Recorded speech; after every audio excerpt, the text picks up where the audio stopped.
Hello everyone, I am Erika of Beadingschool.com and I would like to welcome you to another episode of Coffee Time with Erika. Please grab your coffee, your tea, and your bead mat, of course, and let's dive in today's topic. Today we are going to tackle a massive but beautiful topic that is very intriguing to me personally and honestly, even a bit intimidating. And it is asymmetrical beaded jewels. Some designers say that creating asymmetrical pieces is easier than working with perfect mirrored harmony. After all, it seems as if you could do whatever you wanted, as if there were no rules, no rigid guidelines, just uncompromised, free flowing creative freedom. However, I strongly disagree with that approach and that thought. But first of all, ladies, welcome and please let me know if you can hear me, if you can see me well. I see Iveta, Sherry, Laura. Lita says, you look and sound wonderful. Thank you, dear Lita. I am melting here. The office, the atelier is so hot that I'm literally melting away. But still very excited. Rachel is here, Didi, Antoinette, Linda, Ginny, Vicky, Marlo, Anita, Kim is here, Jessica, Carol, Molly, Lindsay, Marlo, Corinne, Susan, so many of you ladies. I am very happy that you made it today. And Miriam is also here. So, as I said, I strongly disagree with the thought that when we create asymmetrical jewelry or organic looking jewelry that we can do whatever we want because it does not matter. In fact, there are some hidden rules that might be even more challenging to follow than when it comes to creating perfect symmetrical jewelry. For a long time, asymmetry has been a topic that I personally found very challenging. Figuring out how to place those beads in a dense bead embroidered cuff or balancing elements without a pattern used to give me a major pause during creating. And I happen to know that I am not alone in this struggle. So let me know, how do you feel about asymmetry, about seemingly working without rules?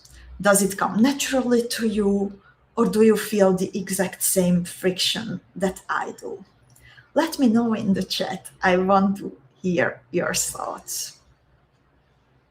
And Sarah says, you need a fan. I do have a fan, actually, dear Sarah, but I turned it off now for the sake of the audio, because I'm afraid that if I kept the fan running, then you would not be able to hear me well. And indeed, there is no AC, and there will not be any AC here, unfortunately, in the building.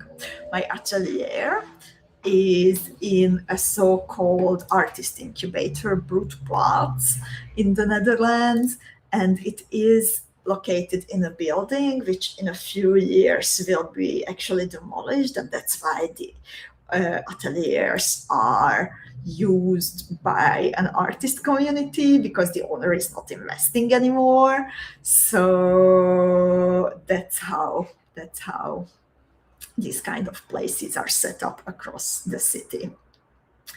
And in the meantime, I'm starting to get answers. And Miriam says, I love asymmetrical beadwork. Beatrix says, absolutely not possible for me. It feels uncomfortable. Lindsay says, I love asymmetric beading. Didi says, I'm a symmetrical girl. I need to challenge myself. And Jessica says, I love the look, but I can't. My brain locks down. And that used to be me, totally, Jessica. Lindsay says, asymmetrical. And Lita says, it can be difficult because asymmetry can just look like a mess if I don't plan it properly. Linda says, I love asymmetric, but I always seem to have to balance. Hard for me. And Kim says, I am not visually drawn to asymmetric design in jewelry. It is a challenge for me. My mind does not automatically go there. I am drawn to predictable motion in design. And Carol says, as a math major, my mind tends to work in a more organized way, seeing regular patterns and such. I struggle with asymmetry. So thank you so much, ladies, for sharing your thoughts and feelings. Before we start looking at specific pieces, I want to be completely honest with you. By no means am I an expert when it comes to asymmetric organic beadwork. There are many incredible beadwork designers out there who are masterfully adept at letting shapes grow widely and organically while keeping the pieces balanced and harmonized. It is a challenge for me. So I ask you kindly for plenty of patience today, both with me and also with yourselves when you start creating asymmetrical pieces. Let's take the approach of exploring, questioning, and learning together. Even if we don't find all the specific answers today, or maybe not even tomorrow, shifting from not knowing at all into consciously thinking about the possibilities and about the challenges is always the very important first step when we are moving towards learning something new. But after mentioning all these creative uncertainties, and you can see my face, how uncertain I am on that picture I'm actually taking, that was about 10 years ago, and I was taking pictures of one of my big asymmetrical pieces. So after mentioning all those creative uncertainties, I also want to tell you that I happen to have a surprise waiting for you that will be very helpful on your journey exploring asymmetrical beadwork. So later today, I am going to share a specific piece from another beadwork artist through which you can start safely exploring asymmetry yourself. So stay tuned, ladies. So, first of all, I find this topic of asymmetry especially relevant right now, because we are all deep into our Coral Garden Beadingschool Academy team box. Asymmetry is naturally woven into the notion of being organic. It's the idea of replicating what is natural rather than what is artificial. But if we look closer at nature, we discover a beautiful secret. Behind the seemingly unorganized chaos of natural shapes, there are hidden rules that make the aesthetics deeply pleasing and harmonious. And that's exactly how also asymmetrical beadwork is created. Even if seemingly it is a huge creative chaos and we can do whatever we want, the best comes out of it if we keep some kind of rules to create balance and harmony in our minds. So to understand asymmetry, we first have to understand what symmetry is. So let's quickly start with that. When we talk about symmetry in geometry, nature, or art, we are talking about a strict sense of balance and exact repetition. If an object can be flipped, rotated, or slid so that it fits exactly onto itself, it has symmetry. In geometry, there are 4 main types of symmetry, but today I want to highlight the 2 that pop up most often in beadwork. One is called rotational symmetry or radial symmetry. This is when an object spins around the central point and looks exactly the same at multiple stops before completing a full 360-degree turn. Think of snowflakes, think of flowers in nature. A starfish, for example, has an order of 5 because it has 5 legs. So there are 5 pieces that fit into each other. You can rotate a starfish 5 times in 5 steps, and it looks identical every single time. When it comes to beadwork, then think about the traveler style jewelry that we are creating so often, no matter if there is a coin, a glass cabochon, or a Beadingschool art cabochon used in the middle. If we don't look at, for example, the coin, that it has a top and a bottom, but we have, for example, a glass cabochon that is just a simple piece of glass, then we can rotate the traveler style pendant, for example, all around, and it will always look the same. So that is rotational symmetry. And then we have a so-called reflectional symmetry, or line or mirror symmetry. And this is the classic mirror image, where you can draw a line down the middle and both sides will match perfectly. So for example, a butterfly's wings or a human face is symmetrical in this way. It's called reflectional symmetry. I also looked up for you Zuzi's Lagoon Glow from last week. It also is symmetrical in a reflectional way. While on the sides, she used different beads than at the top and the bottom. If we draw a line along the middle, then the 2 parts are identical. So, by the way, thank you so much for all your comments after last week's No One Has to Be the One and labeling it. Some of you as the best No One Has to Be the One ever. I had lots and lots of fun, and I wanted to say thank you for that.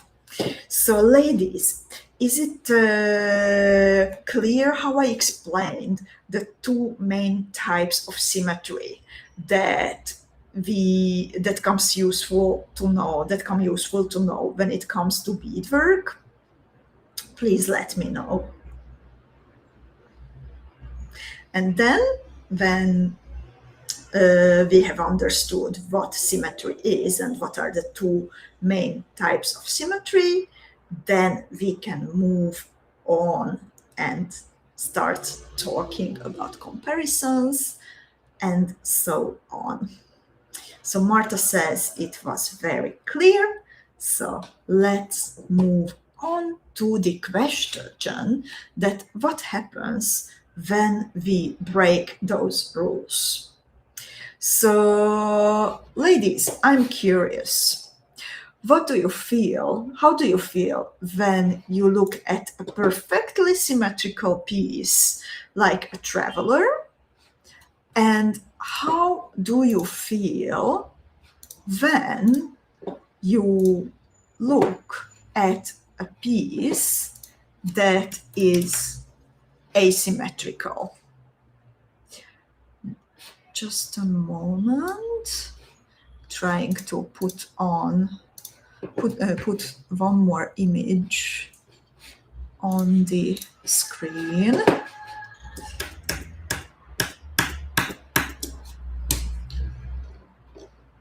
So what is the feeling that pops up when you look at a perfectly harmonious symmetrical piece? And how do you feel when you look at an organic asymmetrical piece? Marcelina also says in the meanwhile that it makes perfect sense. Ginny says, very interesting. I never thought about analyzing symmetry this way. The more we know on a theoretical level, then those things, even if we don't consciously think about this when we are beading, all this knowledge, it will be there in our brains. So even when we are just playing, believe me, that it does make a difference. And I'm loving your answers now. Marlo says, the symmetrical pieces make me feel safe. Jessica says, the traveler feels calm, structural, and safe. Again, safety comes up. Lita says, I like the traveler style, but an asymmetrical piece makes me excited. Then Marta says, and I love that you mentioned the word movement. Marta says, the eye movement is increased in the asymmetrical piece. So good, so good. I love it, the answer. I love the answers. And Mektab is also here. For Jessica, asymmetric feels artistic and free. Marlo says calmness versus disorder. Carol says, symmetrical pieces are calming and asymmetrical pieces have more energy for me. Anita says, normally I think the asymmetrical pieces make me more curious. So for me, it's very much also calmness versus movement, perfection versus chaos, and also symmetrical piece. For me, it, even if it's not it can't be a literal distinguish like that, difference like that. But for me, perfect symmetry, it creates a man-made look versus the wild organic pull of nature. And Kim has a very good one. She says, asymmetrical feels like expansion and growth, whereas symmetry feels grounding and calm. So what was very interesting for me, that when I was thinking about this, the feelings, the difference between the feelings, how do I feel when I look at a symmetrical piece? How do I feel when I look at a natural looking organic piece? It was very similar to the difference between how we are talking about square stitch bezel, the harmony of the perfect concentrical circles of square stitch bezels, and between the zigzag lines of the peyote bezels. Indeed, movement versus calmness, harmony versus chaos. And Susan says, asymmetry, I see balance, and movement movement like dance. So it also very much depends when we choose one or the other approach. Nothing is better or nothing is superior or inferior. It just really depends that what are we aiming for. So Our lovely Beading School Club members, you ladies, are proof that you are very much fascinated by asymmetrical pieces. So first, I would also like to look at a few incredible asymmetric pieces created by the community. So we have here a bead embroidered pendant, just a little reminder from of some of the mini challenge pieces that you submitted during the past month. So we have here Asta's asymmetrical piece from the Fairy Forest Beading School Academy team, where she created a butterfly. Then we have here Lita's piece, and here I really like the wavy line, how she connected the different components.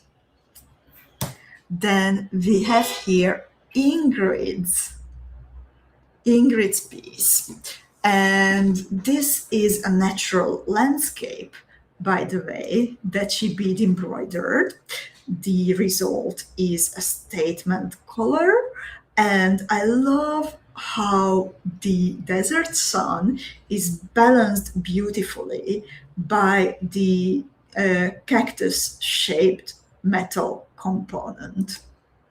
Then we have here Kalpana's piece, where below the main element, the focal component, she expanded the motif by adding an asymmetrical fringy decoration at the bottom. On one side, the dragonfly coin, and on the other side, this very lush, very rich dangling part created from seed beads, flowers, and little leaves. And then we have here a neat organic looking piece from the Everlasting Kiss collection. So these are some of your creations, ladies, and I really admire each and every one of you who are brave to dive into asymmetry and really embrace that creative approach. So for me, finding my way into asymmetry required a complete shift of mindset. I created my first asymmetrical piece about 12 years ago. One day, I stopped trying to rationally figure out the math of an asymmetrical piece, even if I mentioned that there are rules. And I consciously stopped overthinking, and instead I started to listen to an inner voice that was guiding me onto this new chapter of my beadwork. It somewhat reminds me of how I also decided to make big decisions in my life, this shift towards the felt creativity instead of the logic of the measured and what makes sense. Because I think many times nowadays, our feelings, they are treated, feelings, how we make decisions in beadwork and beyond, are treated as if they were second grade compared to logic. And I strongly would like to encourage you, ladies, to stop overthinking and feel into what feels right when it comes to your beadwork. So the ultimate goal of asymmetry is to create balance and a rhythm within the piece without relying on strict repetition. You want harmony without everything being the exact same shape, size, color, or distance from a center point. So that is the challenge. And what did it look like for me in practice when I first started to create asymmetrical pieces? Even if I'm mentioning those hidden rules, for me, it looked like playing. It looked like arranging and rearranging my components again and again until it felt harmonious and balanced. I showed you last week a similar image where I was mapping out where to place the main elements of my Borneo necklace before stitching down the first bead. And the Borneo was my first big asymmetrical piece. And what you are looking at now on the screen is a similar image, but for my second big asymmetrical piece that I beaded, the Safekeeper. And you will see when I show you the finished piece that already here, while I was just arranging and arranging the main elements, everything is already there. It did not take that much time actually to figure it out. Again, I did the same as with Borneo, that I just gathered everything on my bead mat that made sense for the piece that I was going to create. And then I kept rearranging everything until it felt good. I gave up the logic and I just wanted to feel the piece. However, when I am looking at the results, then I do see that I managed to create pieces that actually follow those rules, but indeed it was it wasn't happening on a conscious level. Creating a big piece like this, it's not how my journey towards asymmetry has started, and I did not have, as I told you, I'm not the biggest expert when it comes to asymmetrical pieces. So I recommend starting with smaller steps. So if you want a slow start towards asymmetry, then try just swapping the perfectly symmetrical focal components to something else. So for example, instead of round-shaped components, use ovals. Instead of square-shaped cabochons, use rectangles, because since the oval and the rectangle, they both have a long side and a short side, you will already have to find a way to make it balanced, while the two sides will differ from the top and the bottom. So that is a small exercise how you can start your journey towards asymmetry while still playing safe and playing small. Another exercise that I would recommend is to add additional components on top of symmetrical pieces and just play with those extras. If it doesn't feel right, you can leave them out. If it feels good, wonderful. And this is also a tiny exercise that I started to do when I was beading lots of traveler-sized jewels. You can see here a Sri Lankan coin. And first of all, I broke the perfect symmetry by inserting those 3 two-hole dagger beads, and then I placed the filigree and the rhinestone on top of the whole thing. And what is a great exercise when it comes to these travelers, the traveler style bead embroidered jewels, is to play with the placement, that where do you exactly break the perfect circle. My recommendation is, if you use, for example, dagger beads like I did, to create a 45 degree angle.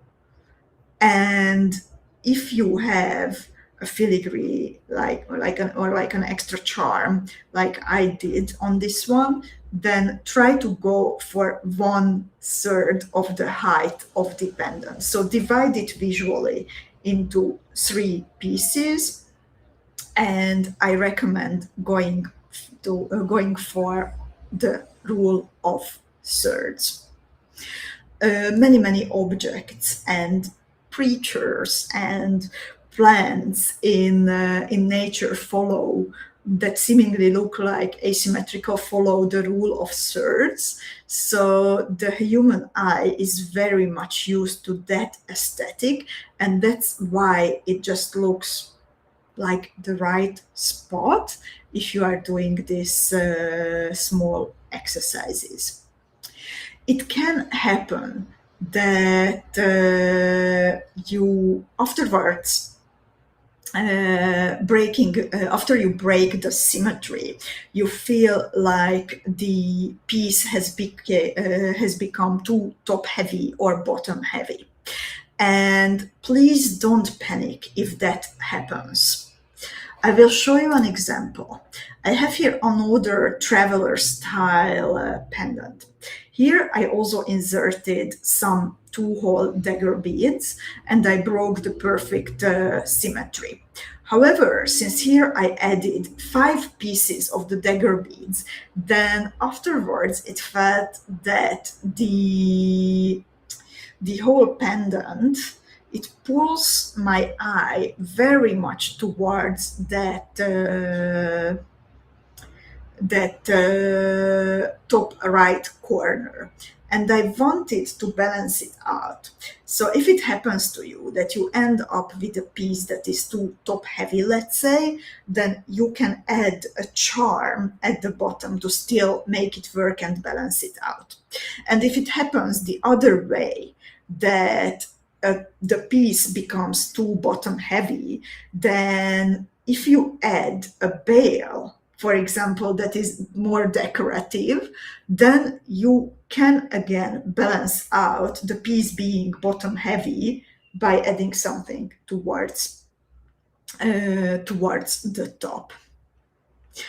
And Linda says, in the meantime, I have seen round embroidery pieces that divided the circle into a top and bottom half, which looks beautiful. Dividing into perfect mirrored pieces, that also can work, of course. Either half or the rule of third is the best that you can do. And Kim says, interesting how just a little bit of those dagger beads creates a boost of energy in the piece. Indeed, instantly we have movement, we have energy, we have something going on when we break the circle. And also a bit of like Erika history, how I went from those kind of asymmetrical traveler pieces towards bigger jewels. I want to show you this piece that is called Looks Like Happy. And this was the first jewel, asymmetrical jewel, that wasn't only simply, okay, I add the filigree somewhere, or I add the charm, or I add the dagger bead, but it had more going on. So I had to consciously think about balancing the piece. So this is called Looks Like Happy. It was actually the first piece of a collection. And that time I was working on a major piece, a submission for the Battle of the Beadsmiths competition. Fun fact that Zuzi was there with me also, and both of us ended up working on asymmetrical bead embroidered pieces for the same competition. But I started with something else. I started with a perfectly symmetrical piece, but somehow I couldn't follow through. Even if I felt like I would be able to create something nice, something good enough, but my mind was shifting. My approach was shifting. The what if in my head, it didn't leave me alone. And you might know that the Battle of the Beadsmiths, you have like 2 months to create something. It's very intense. It's not that much time when you think about a statement piece. And despite that, I decided to abandon that first variation. Then I beaded just this fun piece. And then I returned and I beaded Borneo. Still made it on time, luckily. So this was what I would call the first real piece. Then came Borneo, that became my submission. And a year later came the Safekeeper, which really was the culmination of that asymmetrical journey. So when you look closely at these three designs, you can see how I managed, despite just working with my gut feeling, I managed to introduce harmony without using mirror symmetry. And to help you start creating your own asymmetrical jewels, I would like to point out a few things that I noticed afterwards when I was examining my own pieces also, that, okay, why does this work actually? So first of all, my first advice is to establish an anchor.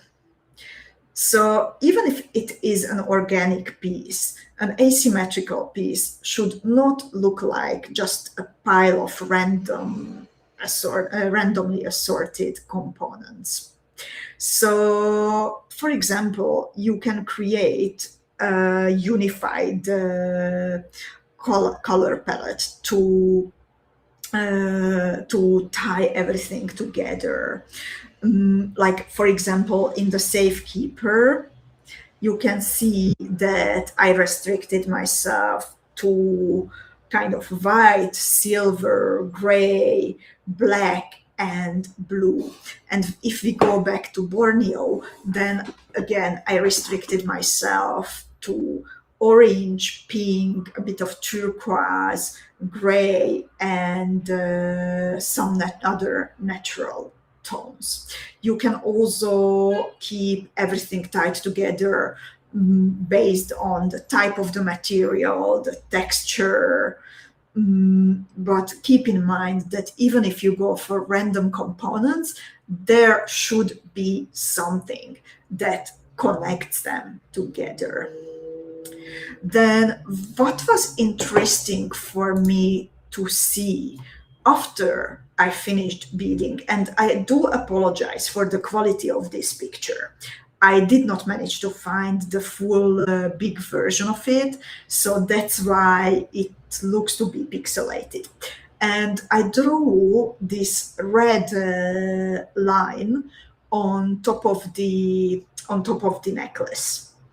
And I noticed only after I created the full piece that how I added the decoration around the edge, it creates this line. So some parts of the Borneo necklace, they are some parts of the edges of the Borneo necklace, they are perfectly smooth. I have only the cup chain on the edge.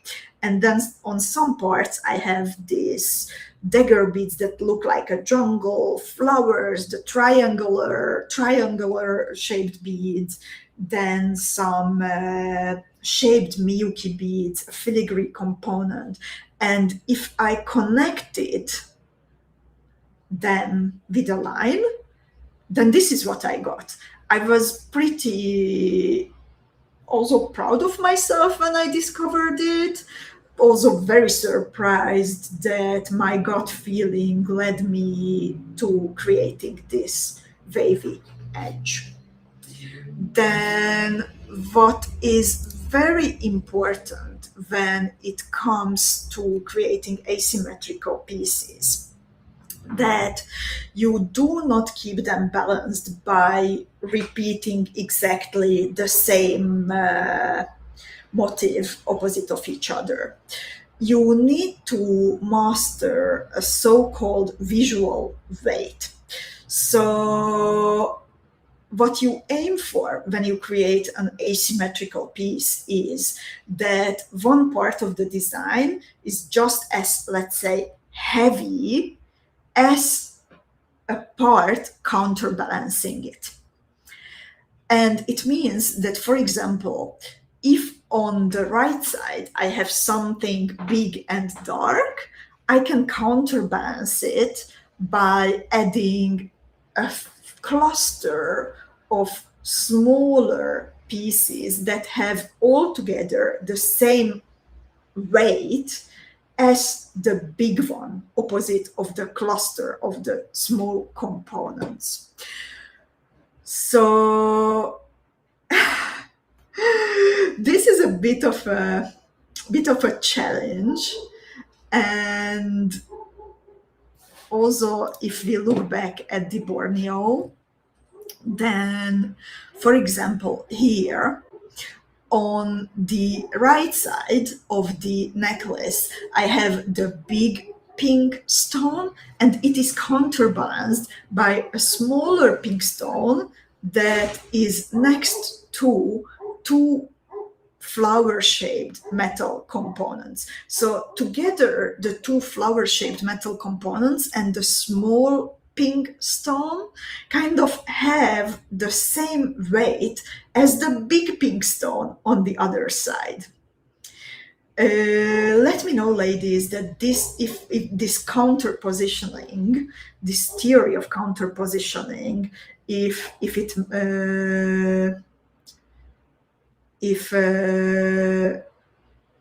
I manage to explain it well to you,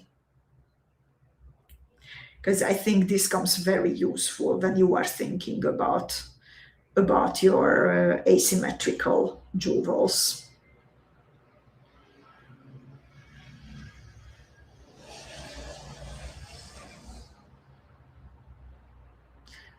And Joyce is also here, and Gina. And Chantal has a very good question. She asks, do you mean that you can use different types of anchors, colors, shapes, beads? Indeed, Chantal, that you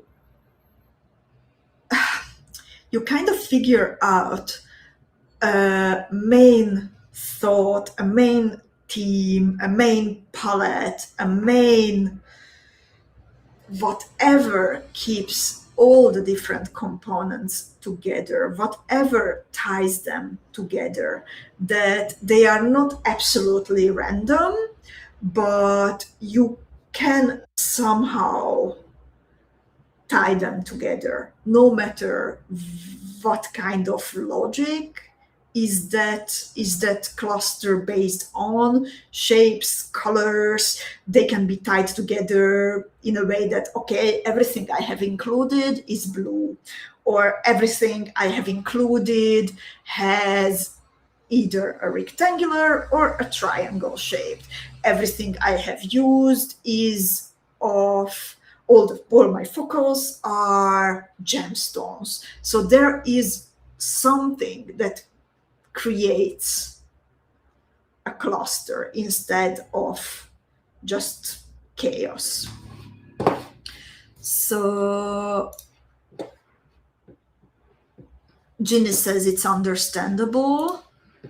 And Kim says, yes, Erika, it really makes sense. And it actually makes me excited to expand into creating and playing with asymmetry. Then I'm very, very happy about that. Linda says also that it makes sense. And Marta says that it's very clear. I assess asymmetrical balance by experimenting with how it hangs from a chain, ear wire, post, etc. And indeed, trying, playing, experimenting, it's even more important in asymmetrical pieces. And I have one more advice for you, ladies. So try to, when you are working with a big asymmetrical piece, that is again like a next level challenge, then instead of just scattering random beads all over your bead mat, try to group your elements into chapters. How, for example, a novel is divided into... Sorry, ladies, I need to tie my dress. It got untied. And I hope that YouTube will not restrict me. I need to close my dress properly. So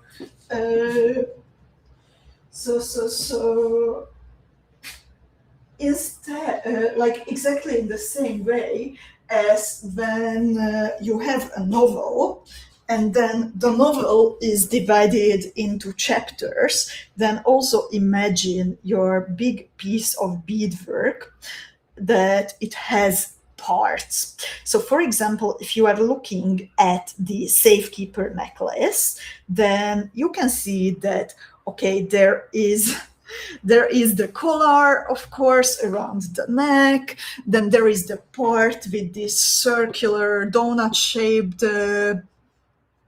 gemstone. Then there is a part where the focal is this driftwood. There is a part with the coin, the part with the big white opal cabochon, and so on. So there are parts that I kind of, when I was beading the necklace, then I was zooming in and out. They had to make sense, these chapters, parts on their own, but also when tied together. The whole piece, it has a horizontal rhythm, so I would be able to draw parallel horizontal lines, let's say, at the center of all these, like either circles or ovals, and there would be a rhythm of the piece created by those parallel horizontal lines. So that helps us to like direct the attention. And again, there is harmony in the piece because of those parallel horizontal lines. So, lovely ladies, these were my best practices when it comes to creating asymmetrical pieces. What I mentioned you that these were not conscious rules when I was beading these pieces. I discovered afterwards, like, oh wow, when I was examining that, I felt like, okay, these pieces work, they are kind of good. So then I was later examining them, that why do they work? And then I discovered that there are some rules that I unconsciously applied. So lovely ladies, please tell me if you have any questions. Please tell me what you think about these practices of mine, and afterwards I will reveal my surprise. Ginny says, in the meantime, I have always wanted to do free from form bracelets, and this is inspiring me. And Linda says, does that work in smaller pieces? Absolutely, Linda. It absolutely works in smaller pieces.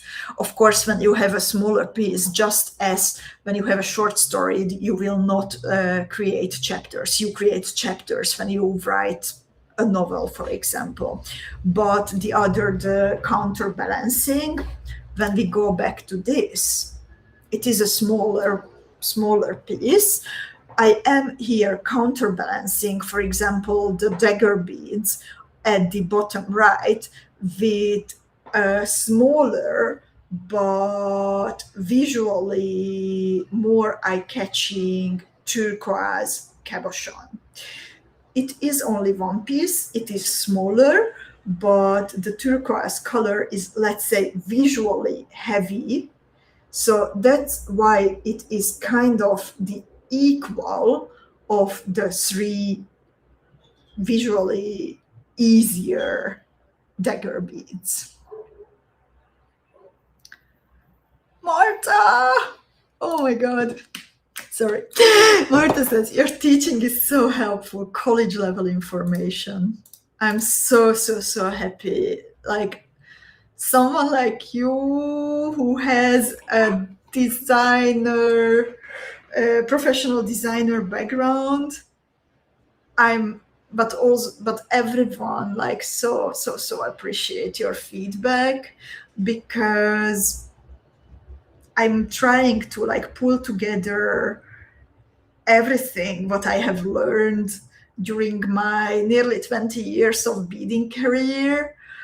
But especially with a topic like this, as I told you at the beginning, I am also, I totally feel like a student, but we are also students forever, right? We should feel like students forever. So I'm really happy that you find this helpful. So lovely ladies, if there are no more questions, and then I would like to show you something, because it is also helpful when we are learning something new, if first we try to replicate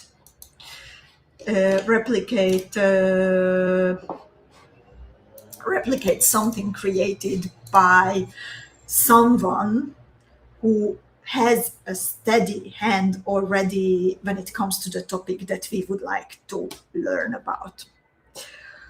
And when it comes to asymmetric pieces, then they are actually very rare in the beading world. It's pretty rare that you would find a good, well-explained, detailed tutorial showing you how to create an asymmetrical piece. We are getting inspired by coral reefs. By all means, we need to explore the topic of asymmetry in nature some more. And I would like to invite you to follow along the footsteps of our Italian star designer, Giuliana Vertelli. Giuliana created a beautiful coral reef inspired asymmetrical bead woven piece just for you, ladies. Even when we see asymmetrical beaded jewels, then most of the times, let's admit, they are bead embroidered. And we wanted to bring you something that will help you to create your first asymmetrical design, keeps you on the topic, and it is bead woven, not bead embroidered, to make it accessible for everyone. So look at this masterpiece, ladies. Giuliana imagined this necklace as a wearable miniature coral reef. Intricate, free, completely asymmetrical, and composed of elements that don't try to copy one another, but instead beautifully coexist. And you might notice that there are some very interesting components that she incorporated in this piece.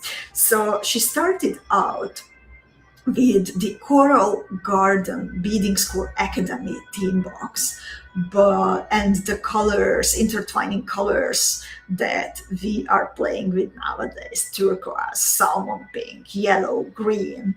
And the piece, it's somehow like unpredictable, but at the same time also deeply naturally harmonious.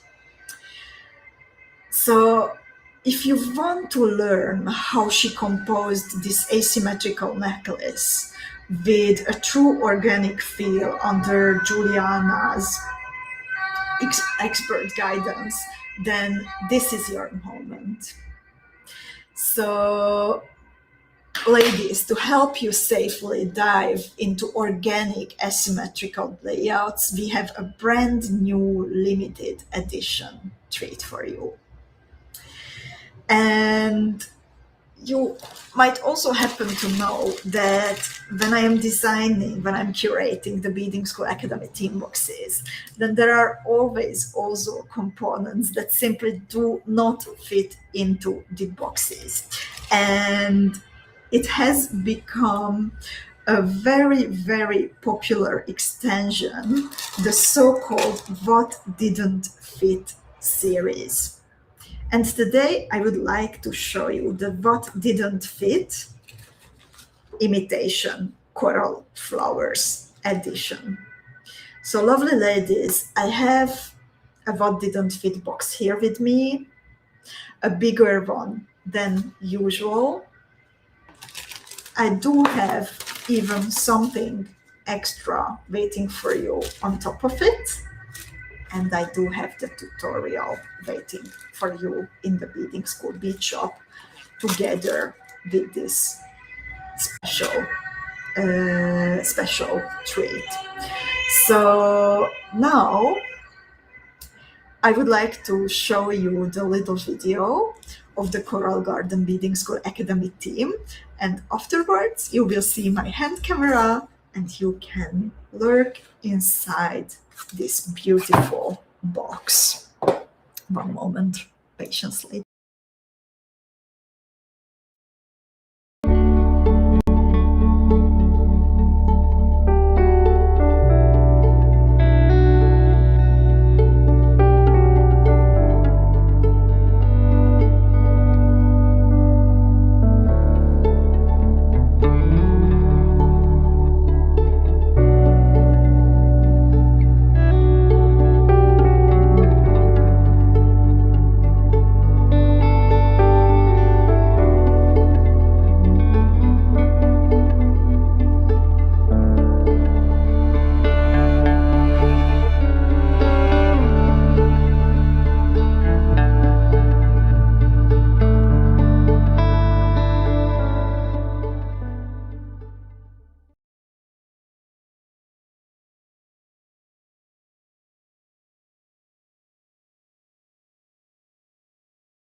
So I am here,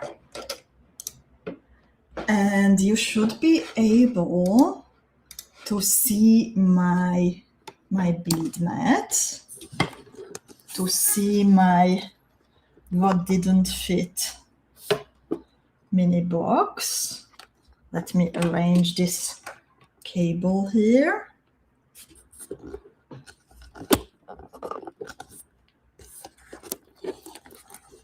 I have a bit of a trouble. So, okay, leave it like this. So, this is the What Didn't Fit mini box called the Imitation Coral Flowers. It is a big one, and let's see what's inside. So I really wanted to originally include pretty much everything what you see here in the box. However, due to limitations, I had to save some of these for this box, but you got a little taster between the gift already.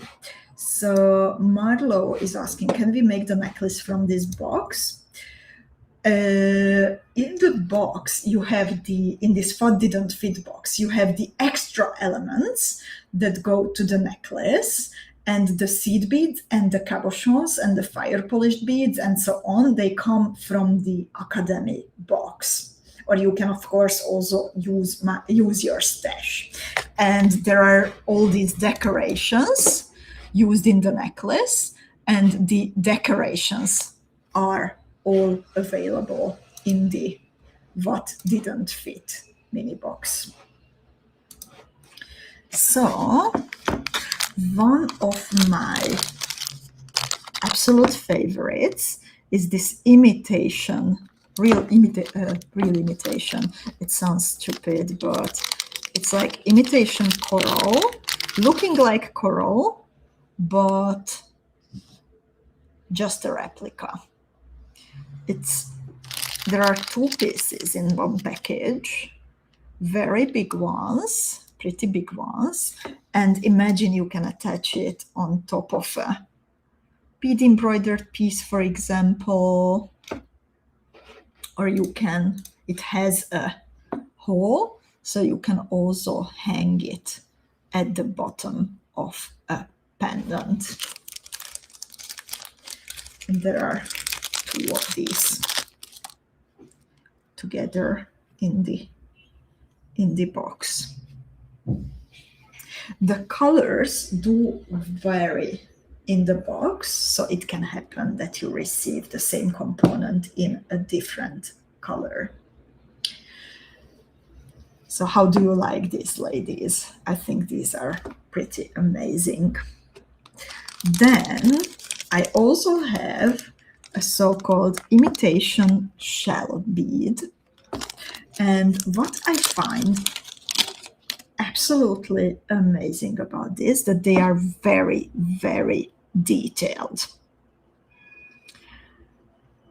So look at this. And it also has a hole. Miriam asks, is it heavy? Is it glass? So this is synthetic. This is acrylic. I usually do not work with synthetic beads. However, these I just find too good to leave out. So here I made an exception, but otherwise when a type of material is available from ceramics or is available from glass, then I usually go for glass. But these specific beads, they are available only from a synthetic material. However, from a very good quality synthetic material. So you can see how detailed they are, and also the colors are way above the average quality when it comes to synthetic beads. Then this was when we were talking about it with my lovely colleagues, Sophie, Zuzia, Nico, and Veronka. This was one of the favorites. And Miriam asks, yes, it's pretty light. Like I barely feel the weight of this. I do feel somewhat the shell bead because it's full, but indeed it is pretty light. And these are also like little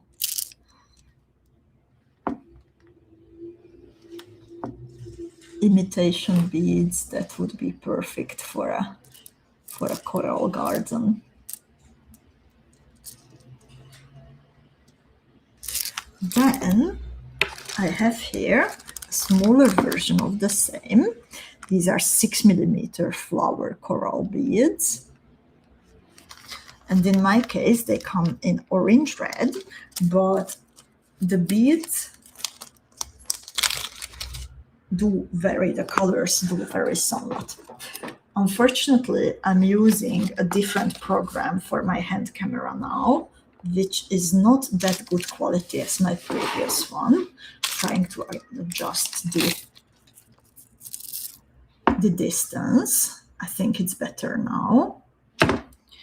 So this is the same shape, but in two different sizes. Is it better quality now, ladies?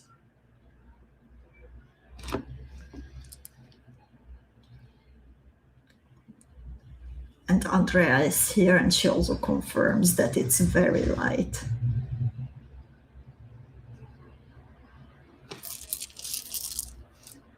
Then I have here a different type of flowers. Mine come in the yellow-green color. And I get answers from Marceline and Jennifer that the quality of the picture of the video is better now. So look at this.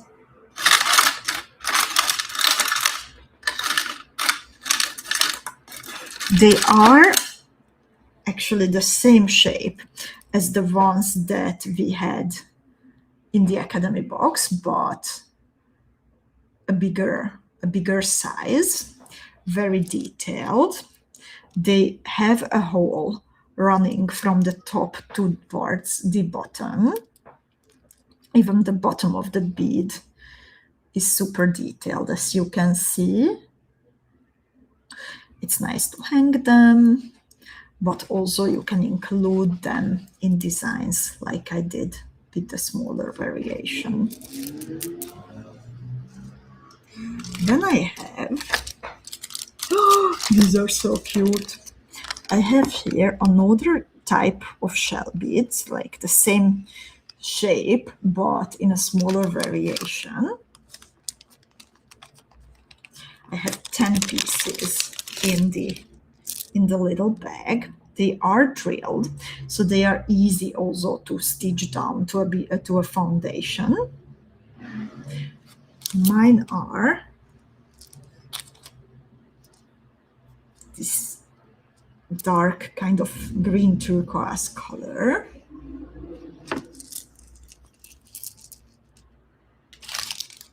Then I have here the magnolia beads, also in the size that was in the Academy box. So you can also use them for the tutorial that is coming a little bit later. The bud coral, and mine come in medium purple. Lita says she loves these flowers. Me too, Lita. And as I said, like, I'm very picky when it comes to imitation beads, but this is an exception. I already used to work with these types of imitation beads, well, about 15 years ago, still in my old bead shop. And when I started to research material for the Coral Garden box, then I knew that I want to include them. Then I also have here this flower coral. Again, perfect for hanging below a beaded motif. It has a layered look, as if there were like two small flowers on top of each other. The hole runs from the top to the bottom, so you can insert a tiny bead in the middle to hold these, or even a little drop pendant. I could totally imagine a crystal glass drop hanging from the middle of these. Then I have here also a bigger component. It's a so-called algae bead. Mine comes in yellow-green. And I would recommend using it, for example, in an asymmetrical bead embroidered piece, or you can hang it at the bottom.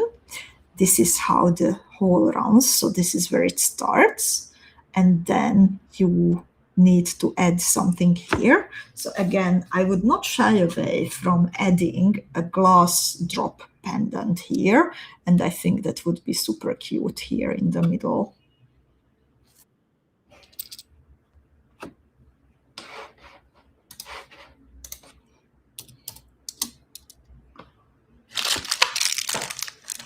I also really like this kind of pumpkin-shaped beads. They have these ridges that make them similar to the pressed glass pumpkin beads that we played with a little while ago, I think a year ago. And we created beaded beads by adding lines of size 15 seed beads into the ridges. So you can do the same with this imitation ones.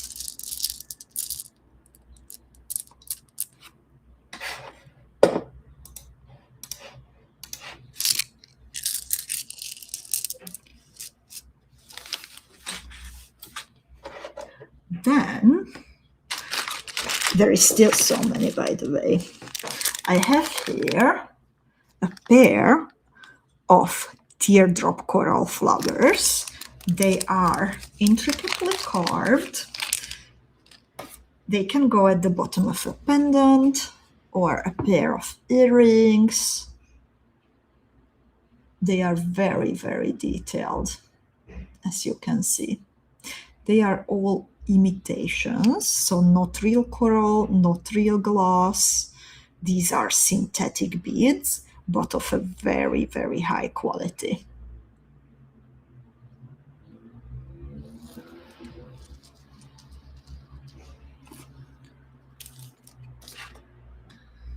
Then, even more, a different type of shell beads. Mine come in orange red, but again, colors do vary within the boxes. I have 6 pieces of these, and they are so cute. You can again stitch them down into bead embroidery. You can hang them below a pendant.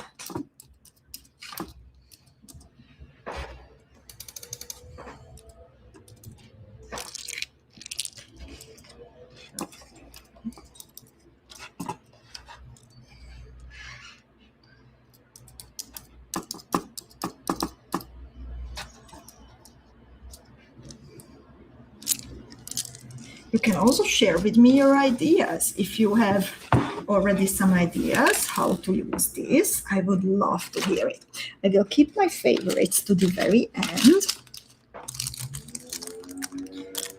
I have here also this round-shaped carved beads, 6 pieces.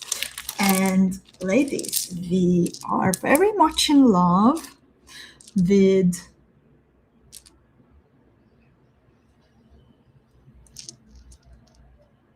beaded beads lately, thanks to the Strong Together ebook. And I could totally imagine these beads in between beaded beads in a necklace, for example.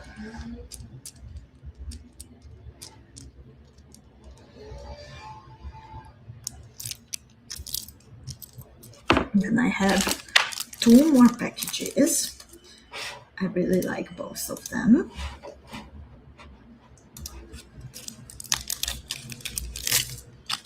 One package is a scallop bead. And what I like about this, that I can totally imagine them in a bead embroidered piece, stitched down to the fabric. By the way, they are identical from both sides. And I would create maybe a circle around the focal component in bead embroidery. Lita says the colors are edible. Indeed, like the colors, they are definitely like super, super nice.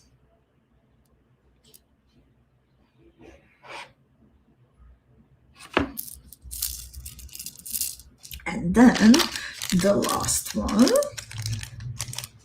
for me, it's the best. It's called a sea rose bead. Mine comes in dark red, but again, the colors vary. And there are 10 pieces included in the box. They have a flat bottom, kind of, and then you can stitch them down, for example, to fabric using a size 11 seed bead for the middle, but you can also create, for example, a little square from fire polished beads or the twist beads, and then attach this in the middle of a square created from the twist beads. I think very, very possible. So lovely ladies, Molly also says that in her opinion they would work very well in bead embroidery. Do you have any more ideas? What do you think about this? Wow, I checked, by the way, the boxes are flying off the shelves. Some of you going for multiple boxes. Thank you so much, ladies. The beads are also, some of them available on their own in the bead shop. And when it comes to the imitation coral flower mini box, then you can find two variations in the bead shop. First of all, I'm also posting the link for you. So there are two variations. The first variation is only the box, and it costs 39 euros, while if you bought everything one by one, altogether it would be more than 52 euros. However, there is also a bundle available, the box with everything that I have showed you, only the colors coming in different varieties. And on top of it, you can also choose to get this turquoise bag full of imitation coral beads. And the turquoise bag contains the pumpkin beads, a bag of the pumpkin beads, and then also this little column or barrel-shaped beads, and three sizes, 3, 4, and 6 millimeter imitation coral beads in this dark red color. And if you go for the bundle of everything that you see on my bead net and the little turquoise bag with the red imitation coral beads, then on top of it, you will also receive Juliana's tutorial as a gift.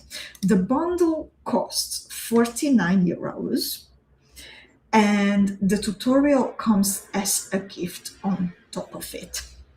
And for now, the tutorial is not available on its own, so this is very important to remember. So, lovely ladies, do you have any questions about the asymmetrical jewels that we were talking about, how to make them work, about the tutorial from Juliana, about the box? Please let me know. I also have some special announcements. So this Thursday, because of the heat wave and truly like not having an AC in my atelier, I decided that it will be for the best if this week, and I apologize for it, but I would like to do an offline no one has to be alone workshop, because I find it pretty exhausting in the heat wave to work from my atelier.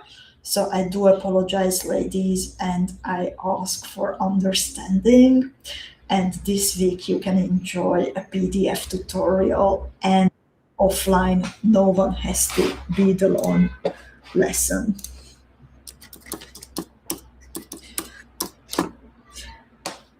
So lovely, ladies. If you don't have any more questions, then I would like to thank you for your attention today. I truly enjoyed your company. And Marcelina says, keep safe and keep cool. That much heat is no joke.